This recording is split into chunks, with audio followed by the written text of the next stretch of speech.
hindi po pangkaraniwan ang sakripisyong kanilang inilalaan para po sa gerang ito laban sa COVID-19.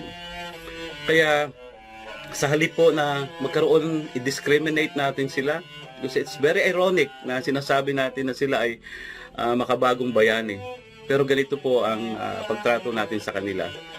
Sa halip po ay, again, ako nananawagan, ibigay natin ang ating buong suporta sa kanila.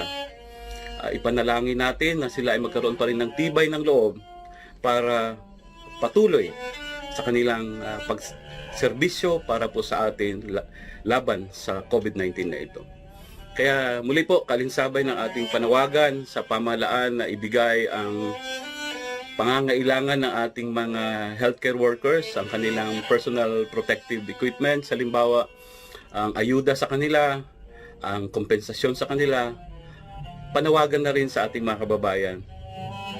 Ipanalangin po natin, suportahan po natin ang ating mga healthcare workers. Saludo po tayo sa ating mga healthcare workers, mabuhay po kayo. Muli po, magandang umaga sa ating lahat.